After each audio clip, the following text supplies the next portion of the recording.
Hello everyone, and welcome back to our playthrough of Escape Velocity Nova, the Auroran campaign. So, when we last left off, we were just instructed to go and seek martial arts training from a Harani warrior hiding in seclusion on the other end of Auroran space. And we had just outfitted our lovely abomination with all the trimmings we need to turn ourselves into a lethal weapon of the Auroran Empire.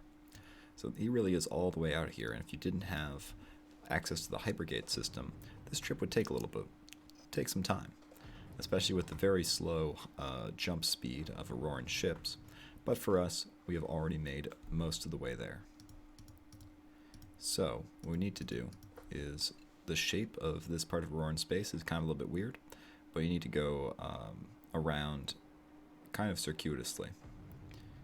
As you can see, even with the upgrades we put in, our jump speed is still very slow, and this is on 2x speed.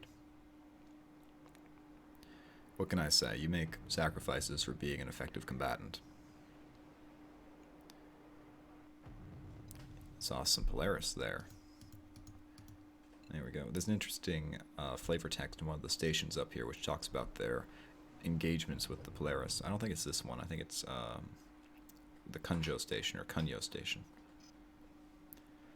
On the Windswept Plateau, overlooking a huge canyon, the only structure your sensors could detect is the ramshackle hut off to your left. An elderly Auroran warrior walks out of the door. You must be Leroy, he rasps, walking back inside without further word. Hesitantly you follow into an incongruently technological interior. The man turns and begins to poke and prod at you. I am Karlakar. That's a silly name. He says as he lifts your arm and bends it back and forth. Former Heron martial arts instructor of the Heron style. Kurai must think highly of you, boy, or you wouldn't be here. He continues to scrutinize you. Don't think that your time here will be easily spent. He escorts you to a lift. It must be some time before you ever see daylight again. I've spent years developing a form of training that will harden your body and expand your mind, allowing you to begin your journey as a warrior. Not all of my past students have survived. Oh, good. So he teaches you how to cope with the privations of each of the 5 subterranean levels, as well as training you in the martial arts, until he is satisfied that you could survive in each subterranean world without help. In a world without days or nights, your training seems to take forever. Alright. After 6 months underground, it is strange to have the sky above your head again, and the stars seem like long-lost friends. I mean, you could just have, like, daylight sickness, just like a dwarf fortress.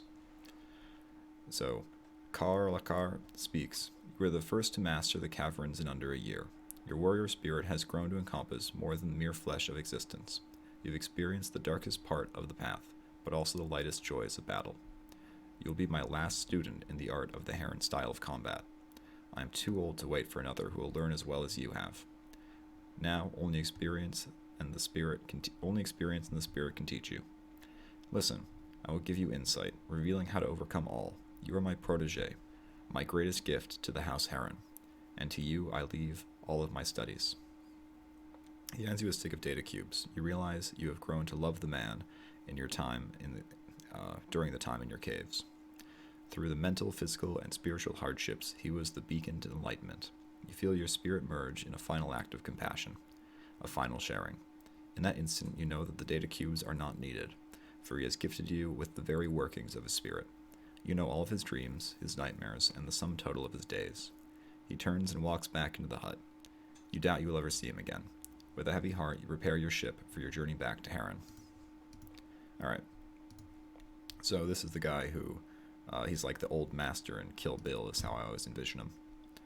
But anyway, here this also mentions what I was going to talk about with the Kunyo station, so we'll go ahead and read this. Arbus is a largely barren world that is almost devoid of life, and is surrounded by a thin, cold atmosphere. This is another planet that falls under the jurisdiction of the Auroran central government, which maintains a supply depot here to support Kunyo in the Sender system. That's the space station I was thinking of. This depot would not be necessary if the 5 families were prepared to work with the central sect of the Auroran Empire.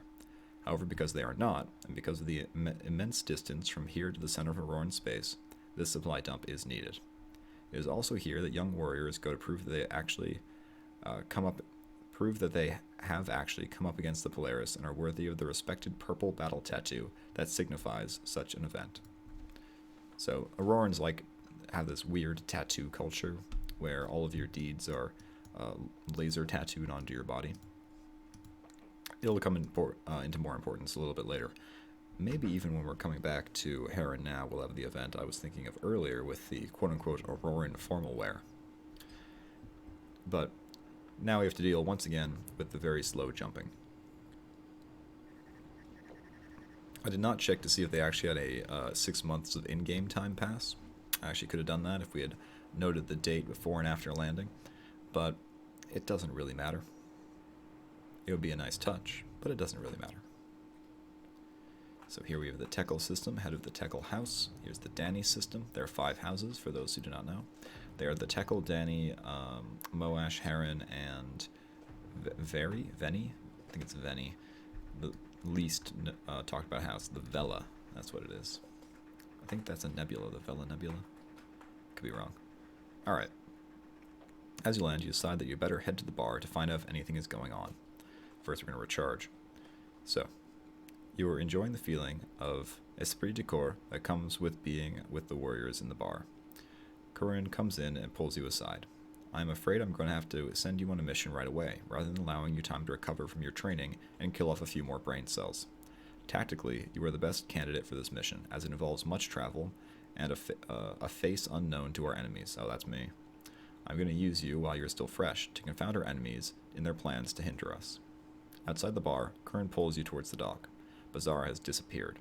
His final report said that the Federation was onto him, and that his effectiveness as a spy may well be gone. He told us that if he didn't send a report by today, we were to consider him compromised and send someone to rescue him. Guess that's us. Let me guess, you say, I'm the someone to pick him up? That's 3 times we've talked. If only it were that simple, Leroy. I can't tell you where Bazara is, other than in the galactic north of Federation space. Curran smiles wryly. I have given you what would have been called a doozy of a first mission, but you'll be fine, so go get him. You about face and double time it to your ship, which has been cleared for immediate launch by Curran himself. Your first mission feels good, and you hope that you can live up to the trust that Curran and House Heron have in you. Alright. So this, I believe, is one of the missions where you have to, hang out in Federation bars and try to figure out what happened to our good friend Bazara. It's a little bit tricky because the Federation is, as you can tell, not our biggest fan. So let's try to hang out on the Wild Geese station, and maybe we'll get... No, we did not get lucky. So he did say it was in the Galactic North, so why don't we go check out the Rebel system? Because maybe he fled up here. Although I suspect not. Yes, not indeed. Okay. So we're going to have to get clever about the Federation, which either means taking missions to try to get around these restrictions, or alternatively just bribing our way onto every planet.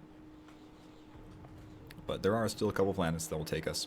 Like this planet, I believe, almost always allows you to land, because, as it says here, it's never been colonized. It's just here. They have a policy of no questions asked. And you know what? That suits us just fine right now. Ooh, a pirate Valkyrie. I don't mind if I do.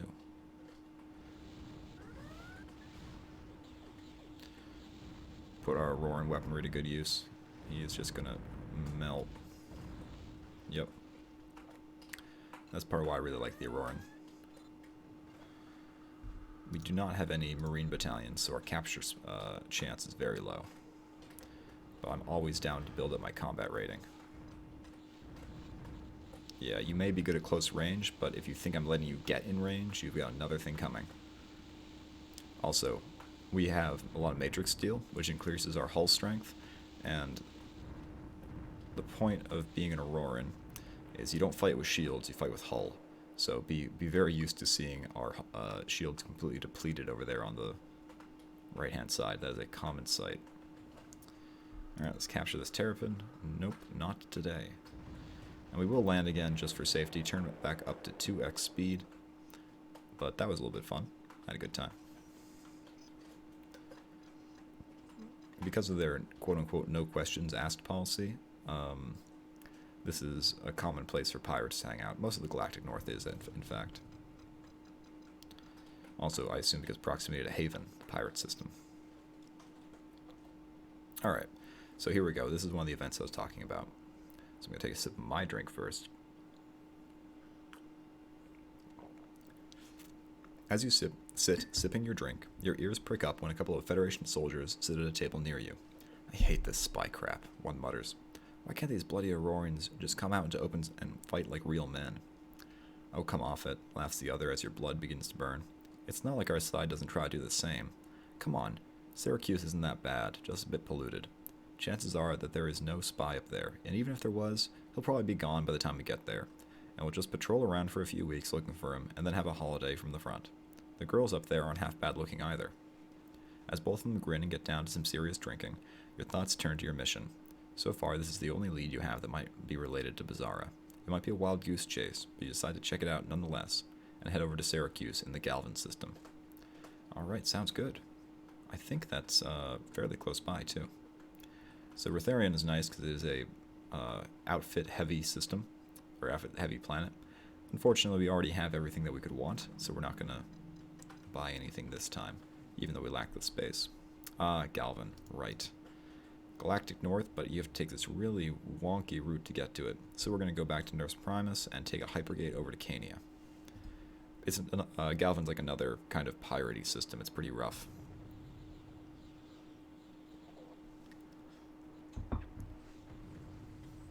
And I think it's one of the few places you can buy, like, the illegal tractor beam.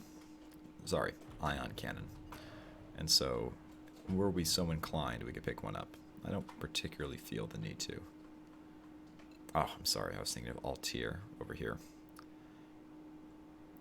Galvin is just a planet. Altair is the one which has the converted asteroid planet. You can see it as still red on the minimap, unfortunately. And that is where you can buy some illegal goods, illegal outfits that the Federation don't want you to have.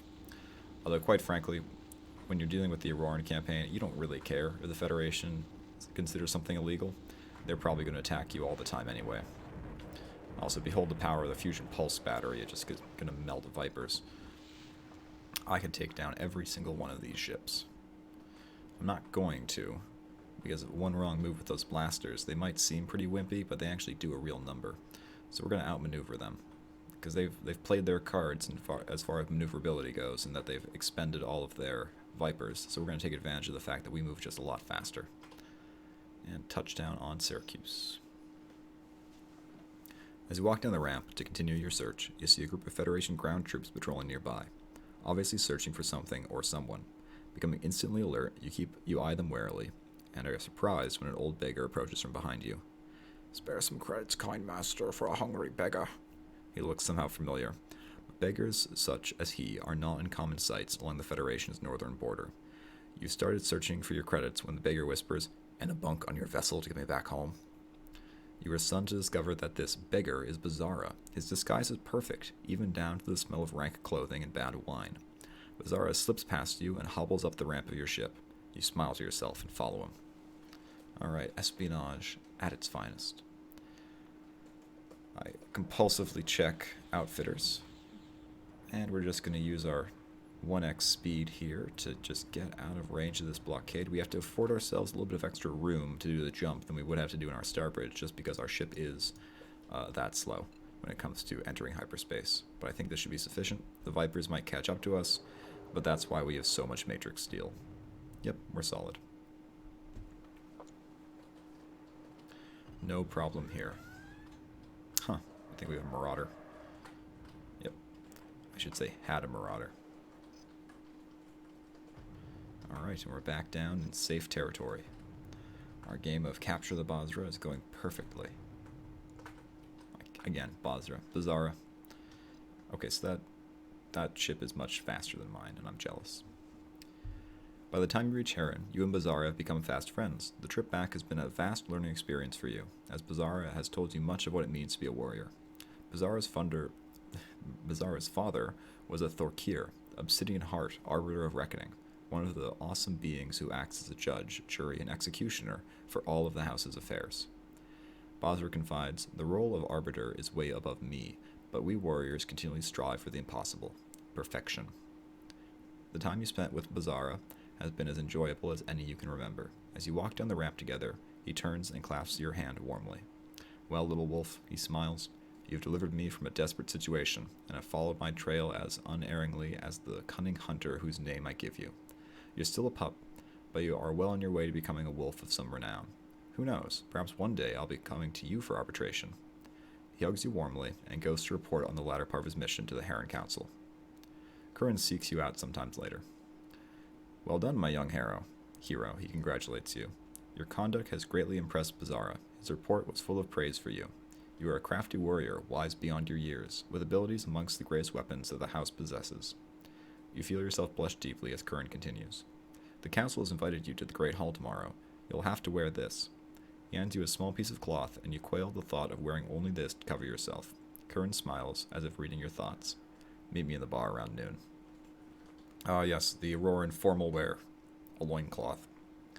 You feel rather foolish standing at the bar in nothing but a loincloth. The attention you attract, however, is of polite respect and not the ridicule you expected. In the distance, see Curran approach, fully clothed.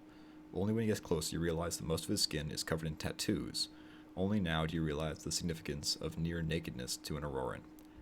The tattoos display a warrior's career. The more tattoos, the more honored the warrior. You look down at your pitifully small collection and understand why Curran continually tattoos your kills on your arm. As you look at them, each one springs freshly to mind. The doors of the Great Hall of Heron are made from ancient stone, as is the entire interior, contrasting with the steel and plastics of the rest of the arcology. Huge bonfires are set in recessed fire pits in the basalt floor. A rolling drumbeat introduces the Heron Council as they enter the hall. Curran steps forward from their midst and bangs his staff on the flagstones. Silence falls. Honored warriors, hear me. The council has heard the words of Bizarra, stalwart and true warrior. We have counseled with the arbiter. There is a traitor among us to be rooted out, an honorless, our hidden enemy. This isn't proper English. An honorless, our hidden enemy among us for too long. Yeah, I can't make heads or tails of that. Turning our affairs against us, and nearly succeeding in the capture of Bizarra. Only the courage of our little wolf, he declares, his palms outstretched towards you, allowed him to return with news of this foul business. He turns to you. Little wolf, you are amongst the youngest, it's true, but also the least well known. Our faces and ships can be recognized too easily to allow us to join this hunt, which is yours alone. Find this traitor and bring him before us. Search our borders. Listen at our posts. Leave no stone in Harani space unturned. And if you find nothing, look to the Moashi dogs, as they will be involved somehow. You leave this hall a cub, he smiles. May you return in glory. Alright, so we get to do our own spy hunt. And I have no idea where it could possibly be. And for once I say that earnestly, because it's been a long time since I did the Auroran campaigns. Or the Auroran story. The Auroran storyline. So the Hypergate won't help us if we're searching Harani space. So we're just going to go to Huron Astra. Take a sip of my drink as we wait for 30 seconds for us to jump. Alright. Oops, a little bit too much there. Once we get moving, our inertia is actually pretty good. So, Dauntless. So, no news there. We could try just going directly to Moash space, or Moash space. But that seems like it would be a little unnecessary. Yeah, we'll work our way over there slowly. We'll land on all the systems on the way. So, Auroran space is silly because it alternates between really easy to land on giant space stations and these ridiculously tiny listening posts. And all of them have some fluff about Auroran history on them. So I don't think you can get here from... You can't get there from here. So we're going to go back to Heron. We'll take the Hypergate. And if you think this is slow, imagine piloting an Auroran carrier. Slow does not even begin to cover it.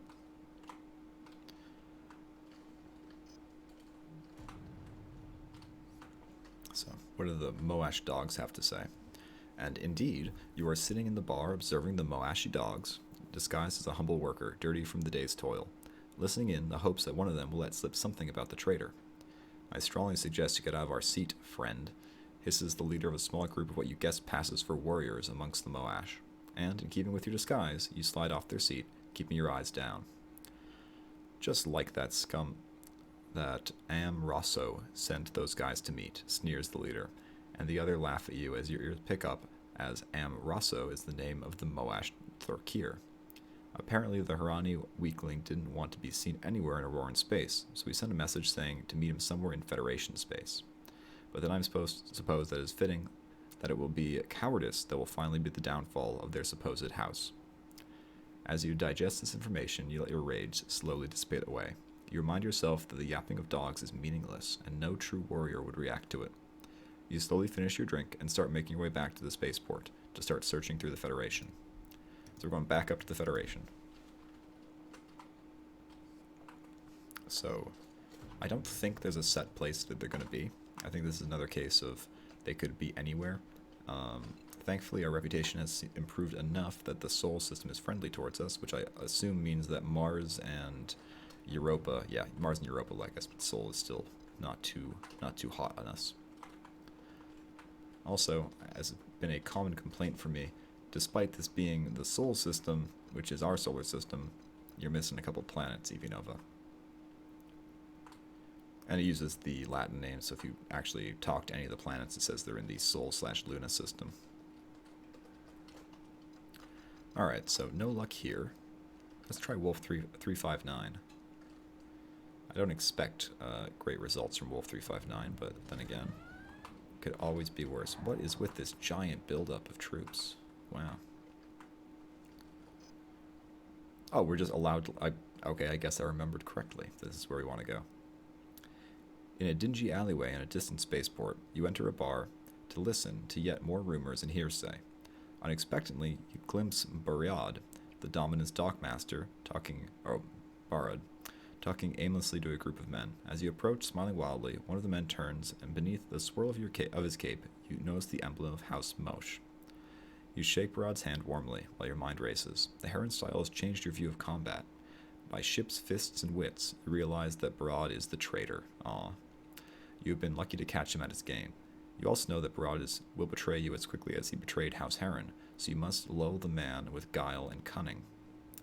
So he's the Dominant Stockmaster. Isn't he the guy that we had talked to? Like the brother of, too much. Oh my. Brother of Bizarra? Again, I usually enter via the Wild Geese storyline, so I don't think we usually do the runs, so we don't meet him before this. You gesture to his companions and ask him to introduce you. I'm always happy to meet fellow warriors. Barad hesitates but introduces you to the 4 men who were with him. You keep smiling and lock their names into your memory, and ask what they were discussing, exchanging hearty handshakes with them. You see confusion in his eyes. He must be wondering whether or not you know of his treachery. To survive, you must keep him confused. Bird says these men are undercover agents for House Heron who have recently stolen the prototype of a new Federation assault weapon of incredible power. They were about to show it to me when we saw you approaching. Bird's blundering excuse tells you a number of things. He's not a master spy at all, which means he has only recently turned against House Heron. Also, by openly mentioning that the men were undercover agents, he has shown that he has little knowledge of such things. Barad, it seems, is a fool, and his capture will be relatively easy once you dispose the Moashi. You accompany the 4 men towards their ship, ostensibly to view the prototype. As you walk, you distract Barad with talk of matters in dominance, carefully avoiding anything of importance. Barad may have sold out, but he may have not given away all of his secrets yet. When the Moashi ship is in sight, you summon all of your strength and leap at Barad. You snap your feet into his head, knocking him unconscious. While performing this attack, you pull out a pistol and fire over your shoulder into the Moashi leader's head. You feel blood and brains wash over your back. You hit the deck rolling, as 2 shots from the man behind you whistle over your ear. Continuing the roll, you piston upwards at the last possible second and smash your head under the chin of an assailant, snapping his neck with an audible crack. Pain flashes in your side as a knife from the man beside you cuts through your tunic and slices across your ribs. You grab his knife arm and pull his shoulder into the barrel of your pistol. His shoulder and half of his upper back mists out behind him as you pull the trigger. Shock kills him before he's even hit the ground. Spinning, you narrowly avoid being decapitated by the remaining Moash dog, whose sword passes over your cheek and lodges into your shoulder. Twisting, you wrench it from his grasp, catching it midair and stab it neatly into his mouth, which is conveniently open in surprise at the speed of your movements. Blood pumps from his shattered face as you let the sword go, allowing him to collapse on the floor. After this, the task of driving Barad to your ship seems to take forever, especially seeing as local guards are out looking for you. While it would be easy to establish your credentials, it would take time which the Council did not give you. So there you go. That's a taste of the excellent fight text that you will come to know and love in the Auroran campaign. And the Auroran campaign, with maybe the exception of the Velos campaign, is definitely one of the most mature. The Velos deal with, heavy subjects of slavery and inevitability, and your character is really depressed. The Auroran campaign is just really graphically violent.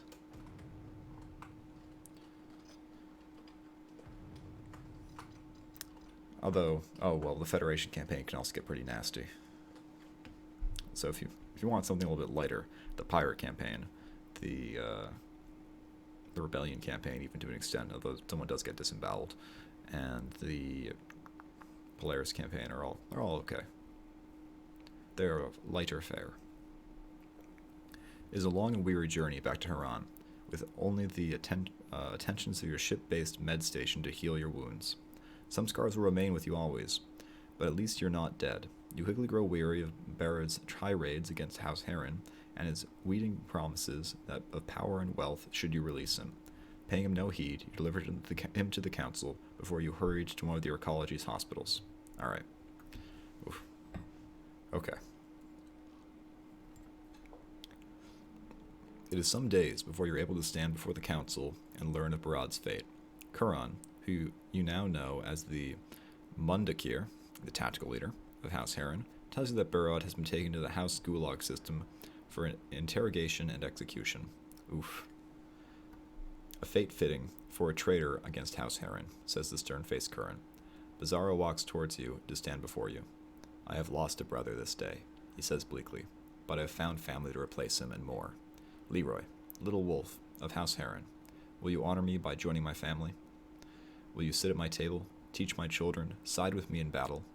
What say you? He asks, in the most serious but gentle look on his features and his hand upon your shoulders. I will, Bizarra, with all my heart, I will, you reply, 4 times. The cheers are definitely as Bizarra hugs you to him, and you feel as though you have not known pride until this day. I think we were already blood brothers, though, right? After allowing you a few minutes to savor the moment, Curran pulls you aside. You have begun growing into a great warrior, he praises you seriously. But for now, you need to experience the universe. Go out and start making a name for yourself by testing yourself against our enemies. I will make sure that any missions I think would benefit your growth as a warrior will be passed on to you via the Mission BBS system. When I think you're ready, I may have something for you back here. With that, he walks away, and you are left with determination to show Kuran and the other house leaders that you are strong enough for anything they may require of you. Alright, so we have been turned loose to go out and test ourselves against the various challenges the universe has to offer, which I think is what we were doing already. So if we actually look, I believe, if we go under Honors, we are a warrior of House Heron, United Shipping's courier, member of the Bounty Hunters. Okay, so I thought it would say, like, Little Wolf or Young Pup, but those come later, I guess. But alright, so there we go, the first official mission of the Heron storyline, and what an exciting one it was. So I think we're going to go ahead and call it here. That's a good place to end it for the video. So if you like this kind of content, please leave a like or maybe a comment. If you want to see more of it, consider going back and watching the earlier playthroughs. At the moment, I believe there should be the Velos, Pirate, and Rebellion storylines all completely completed, so you can go ahead and binge those. And there is plenty more to come. So until next time, as always, I hope you have a good one.